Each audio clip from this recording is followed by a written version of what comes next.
गोविंदाय नमो नमः। सभी भक्तों को राधे राधे। आज एक सत्य घटना, एक भक्त की कहानी लेकर आया हूँ। आप लोग कृपया करके ध्यान से सुने। भक्त गोविंद। गोवर्धन बड़ा सुंदर गांव है। गांव में ब्राह्मण, क्षत्रिय और वैश्यों की ही बस्ती अधिक है। गांव के बीच में एक मंदिर है जिसमें श्रीनाथ जी महाराज की बड़ी ही सुंदर मूर्ति विराजमान है। उनके चरणों में नूपुर, गले में मनोहर बनमाला और मस्तक पर मोर मुकुट शोभित हो रहा है। घुंघराले बाल है, नेत्रों की बनावट मनोहारिणी है और पीतांबर पहने हुए हैं। मूर्ति में इतनी सुंदरता है कि देखने वालों का मन ही नहीं भरता। मंदिर के पास ही एक गरीब ब्राह्मण का घर था। ब्राह्मण था गरीब, परंतु उसका हृदय भगवत भक्ति में रंगा हुआ था। ब्राह्मणी भी अपने पति और पति के ही परम पति परमात्मा के प्रेम में रत थी। उसका स्वभाव बड़ा ही सरल और मिलनसार था। कभी किसी ने उसके मुख से कड़ा शब्द नहीं सुना। पिता माता के अनुसार ही प्राय पुत्र का स्वभाव हुआ करता है। इसी न्याय से ब्राह्मण दंपति का पुत्र गोविंद भी बड़े सुंदर स्वभाव का बालक था। उसकी उम्र 10 वर्ष की थी। गोविंद के शरीर की बनावट इतनी सुंदर थी कि लोग उसे कामदेव का अवतार कहने में भी नहीं सकचाते थे। गोविंद गांव के बाहर अपने साथी सदानंद और रामदास के साथ खेला करता था। एक दिन खेल खेल में संध्या हो गई। गोविंद घर लौट आया और उसने मंदिर में आरती का शब्द सुना। शंख, घंटा, घड़ियाल और झांझ की आवाज़ सुनकर गोविंद की भी मंदिर में जाकर तमाशा देखने की इच्छा हुई। उसी क्षण वह दौड़कर श्रीनाथ जी की आरती देखने के लिए मंदिर में चला गया। श्रीनाथ जी के दर्शन कर बालक का मन उन्हीं में रम गया। गोविंद इस बात को नहीं समझ सका कि यह कोई पाषाण की मूर्ति है। उसने प्रत्यक्ष देखा कि एक जीता जागता मनोहर बालक खड़ा हंस रहा है। गोविंद एकनाथ की मधुर मुस्कान पर मोहित हो गया। उसने सोचा, यदि यह बालक मेरा मित्र बन जाए और मेरे साथ खेले तो बड़ा ही आनंद हो। इतने में आरती समाप्त हो गई। लोग अपने अपने घर को चले गए। पुजारी भी मंदिर बंद करके चले गए। एक गोविंद रह गया, जो मंदिर के बाहर अंधेरे में खड़ा श्रीनाथ जी के बाट देखता था।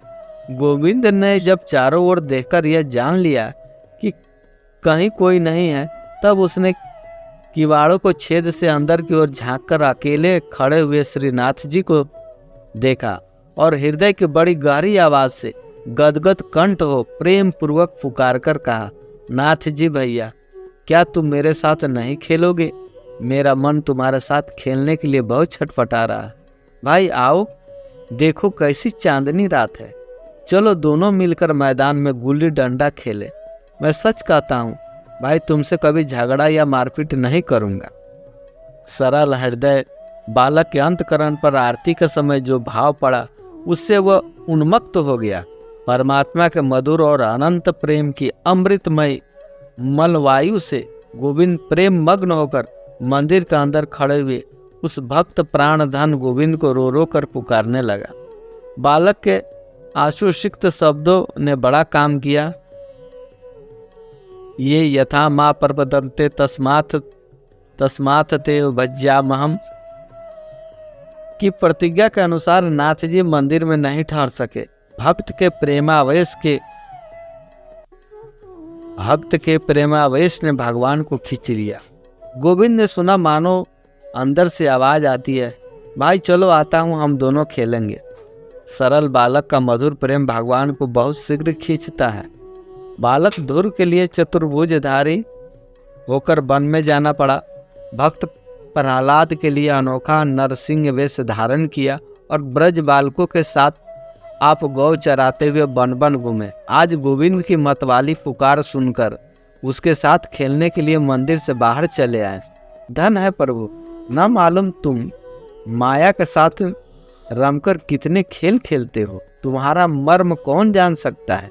मामूली मायावती के खेल से ही लोग भ्रम में पड़ जाते हैं। फिर तुम तो मायावी को भी सरदार ठहरे। बेचारी माया तो तुम्हारे भक्त चंचरी का सेवित चरण कमलों के चेरी है। अतएव तुम्हारे खेल के रहस्य को कौन समझ सकता है। इतना अवश्य कहा जा सकता है कि तुम्हें अपने भक्तों के साथ खेलना बहुत ही प्यारा लगता है, इसलिए तुम धन्ना के साथ गाय दूहते फिर रहे थे और इसलिए आज बालक गोविंद के पुकारते ही उसके साथ खेलने को तैयार हो गए। श्रीनाथ जी हंसते हुए गोविंद के पास आकर खड़े हो गए। गोविंद ने बड़े प्रेम से उनका हाथ पकड़ लिया। आज गोविंद के आनंद का ठिकाना नहीं था। वह कभी नाथ जी के मुख कमल को देखकर मतवाला होता, तो कभी उनके कर कमलों का स्पर्श करके अपने को धन मानता, कभी उनके नुकीले नेत्रों को निहार कर मोहित होता, तो कभी उनके सुरीले शब्दों को सुनकर फिर सुनना चाहता। गोविंद के हृदय में आनंद समाता नहीं। बात भी ऐसी है, जगत का समस्त सौंदर्य जिसकी सौंदर्य राशि का एक तुच्छ अंश है, उस अनंत और असीम रूप राशि को प्रत्यक्ष प्राप्त कर लेना, ऐसा कौन है जो मुग्ध ना हो। नए मित्र को साथ लेकर गोविंद गांव से बाहर आया। चंद्रमा की चांदनी चारों ओर छिटक रही थी। प्रीतम की प्राप्ति से सरोवर में कुमुदनी हंस रही थी। पुष्पों की अर्ध विकसित कलियों ने अपनी मंद मंद सुगंध से समस्त वन को मधुमय बना रखा था। मानव प्राकृतिक अपने नाथ की अभ्यर्थना करने के लिए सब तरह से सज धज कर भक्ति पूरी पुष्पांजलि अर्पण करने के लिए पहले से तैयार थी। ऐसी मनोहर रात्रि में गोविंद श्रीनाथ जी को पाकर अपने घर बार माता पिता नींद भूख को सर्वथा भूल गया। दोनों मित्र बड़े प्रेम से तरह तरह के खेल खेलने लगे। गोविंद ने कहा था कि मैं झगड़ा या मारपीट नहीं करूंगा, परंतु विनोद प्रिय श्रीनाथ जी की माया से मोहित होकर वह इस बात को भूल गया। खेलते खेलते किसी बात को लेकर दोनों मित्र लड़ पड़े। गोविंद ने क्रोध में आकर श्रीनाथ जी के गाल पर एक थप्पड़ जमा दिया और बोला कि फिर कभी मुझे खिजाए तो याद रखना, मारते मारते पीठ लाल कर दूंगा। सूर्य चंद्र और अनल अग्नि जिसके भय से अपने अपने काम में लगे रहते हैं, स्वयं देवराज इंद्र जिसके भय से समय पर वृष्टि करने के लिए बाध्य होते हैं, और भयाधिपति यमराज जिसके भय से पापियों को भय पहुंचाने में व्यस्त हैं, वही त्रिभुवन नाथ आज नन्हे से बालक भक्त के साथ खेलते खेलते हुए उसकी थप्पड़ खाकर भी कुछ नहीं बोले। धन्य है।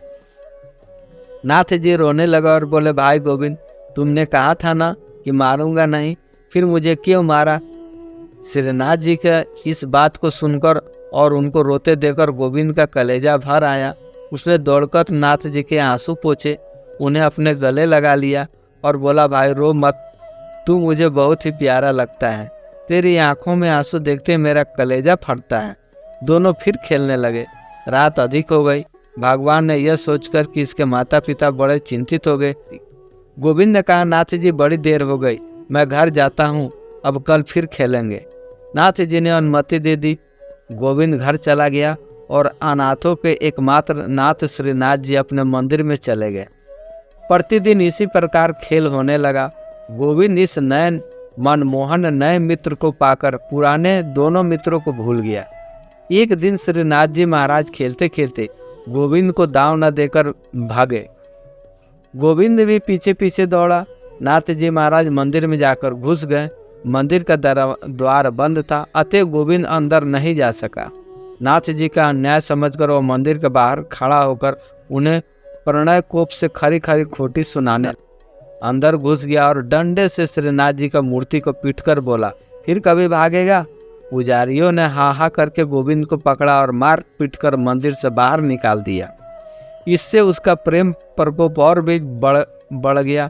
वह कहने लगा, नाथ जी, मैंने तेरे साथ बड़ा अन्याय किया है, दांव न देकर भाग आया और अब मुझे अपने आदमियों से मरवा कर बाहर निकलवा दिया। अच्छा, कल देखूंगा, जब तक तुझे इसका बदला न दूंगा तब तक पानी भी नहीं पीऊंगा। यूँ कहकर गोविंद रूठकर चला गया और जाकर गोविंद कुंड पर बैठ गया।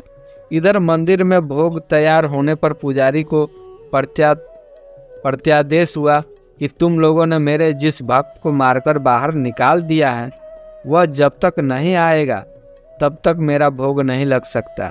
उसके अंग पर जो मार पड़ी है वह सब मेरे शरीर पर लगी है। पुजारी को क्या पता था कि भक्त और भक्त वत्सल अभिन्न होते हैं। पुजारी जी बड़े हैरान हुए, दौड़े दौड़े खोजते खोजते कुंड पर गोविंद को पाकर कहने लगे, भाई चलो, नाथ जी ने तुम्हें बुलाया है।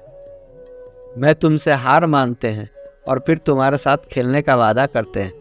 ब्राह्मण के वचन सुनकर गोविंद ने कहा, जाता तो नहीं, वही मेरे पास आता और जब मैं उसे खूब पीटता तभी वो सीधी राह पर आता।